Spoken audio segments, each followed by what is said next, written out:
Hej och välkomna tillbaka till Inets YouTube-kanal. Mitt namn är Annika och idag ska vi kolla på en nykommen konkurrent till den handhållna gaming-scenen. För idag ska vi såklart kika på Lenovos Legion Go.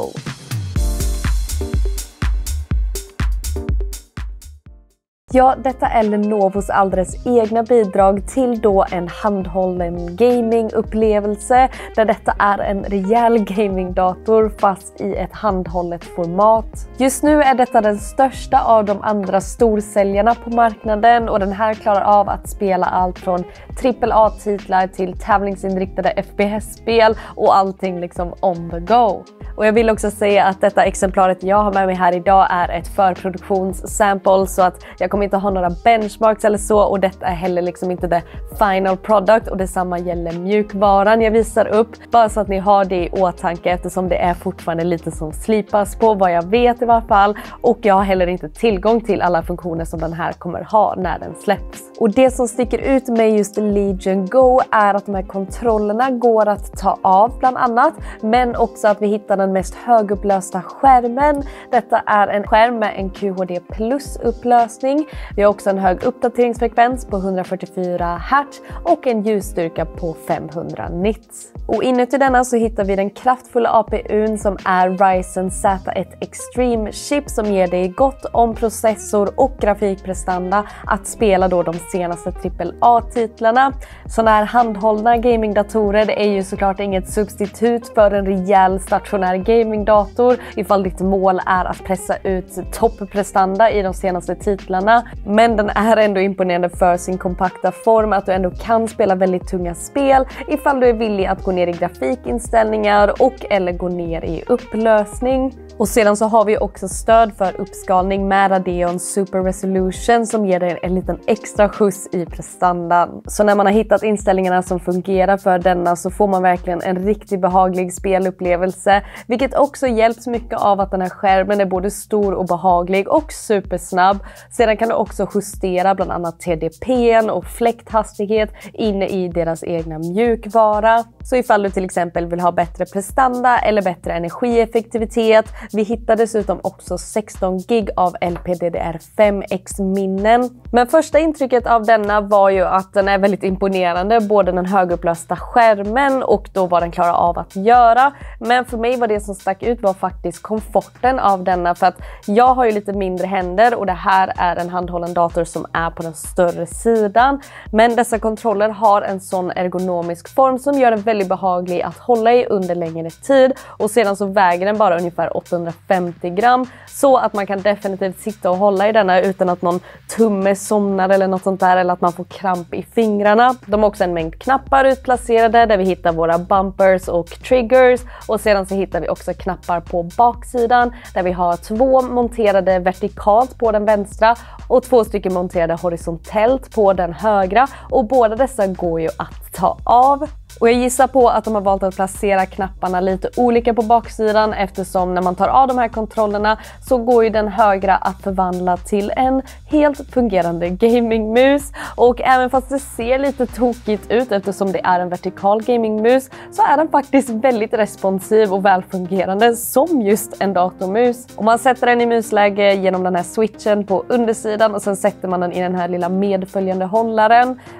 Väldigt speciellt i alla fall och definitivt unikt till Legion Go. Denna känns väldigt behaglig att både bara klicka runt på nätet men också att spela med. Jag provade att till exempel använda den och spela Overwatch och liknande och det fungerade förvånansvärt bra. Och bara hela grejen med att man kan ta av dessa kontroller gör att den här blir bara en ytterligare smidigare upplevelse både för dig som vill spela on the go och sätta upp en liten station på tåget eller för dig som väljer att spela med de handhållna på eller ifall du vill byta ut en till en datormus eller ett tangentbord så går ju det också att göra. Och man kan ju ställa hela den här upp då med det inbyggda kickstandet som är ett väldigt brett kickstand och robust vilket också gör att det blir väldigt stabilt och kommer liksom inte justera sig oönskat eller så. Kickstandet är definitivt en på den bättre sidan. Och sedan om vi fortsätter kolla lite vad den har för knappar så hittar vi såklart powerknappen med en LED-lampa inbyggd på ovansidan. Vi har också volymknappar och sedan har vi liksom alla kontrollknappar på framsidan av kontrollerna. Så här hittar vi allt från menyknappar och vi har också en D-pad som har ett taktilt klick och det låter så här.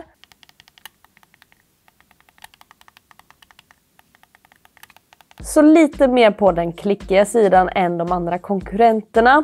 Och sedan på denna hittar vi faktiskt också en touchpad som kommer med haptic feedback som var förvånansvärt skön att använda. Med den här placeringen precis under joysticken så känns den liksom naturlig och responsiv och jag har egentligen ingenting mer att bemärka om den. Men sedan så hittar vi också såklart våra Hall Effect joysticks och detta är Hall Effect vilket innebär att de använder sig av magnetisk avläsning för rörelser. Och detta ger dem både en längre livslängd än andra former av joysticks och också mer responsiva helt enkelt. Och är helt enkelt den mest högpresterande formen av joysticks just nu i varje fall.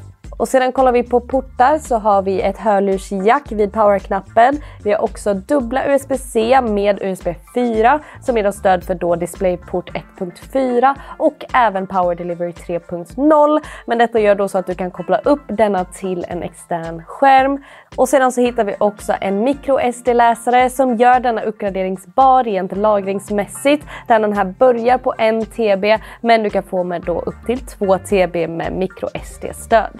Och jag provade faktiskt att koppla in en sån här extern USB-hub i denna för att prova olika tillbehör och så.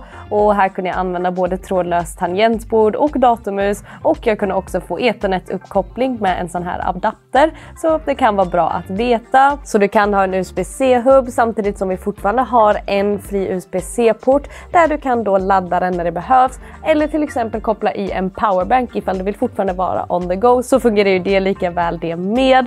Och på tal om laddning så hittar vi ett 49,2 wattimmars batteri som dessutom kommer med power bypass som gör att batteriet inte tar någon skada eller så när den är fulladdad men du ändå har ström ikopplad.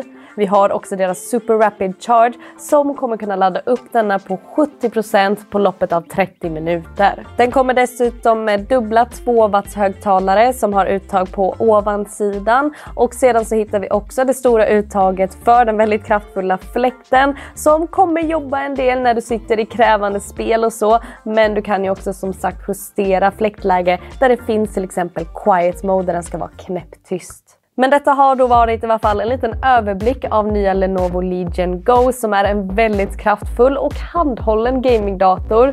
Denna kommer med en mängd unika egenskaper som att den har lite större och även avtagbara ergonomiska kontroller. Vi hittar en stor och högupplöst skärm som också är supersnabb med 144 Hz i uppdateringsfrekvens. Och även prestandan mäter upp tack vare den kraftfulla APUn som är Ryzen Z1 Extreme Chip. Jag kan verkligen inte se någon anledning till varför den här inte skulle bli en rejäl konkurrent på marknaden i och med de unika aspekterna till just denna och den kraftfulla prestandan. Så ni får gärna kommentera era tankar kring handhållen gaming. Är vi på väg mot rätt håll eller vad skulle ni vilja se? Kommentera här nedan era tankar om detta och också om såklart Legion Go. Nu kommer jag be er att gilla den här videon och ni får jättegärna prenumerera på Inets YouTube-kanal och så ses vi i nästa video. Hej då!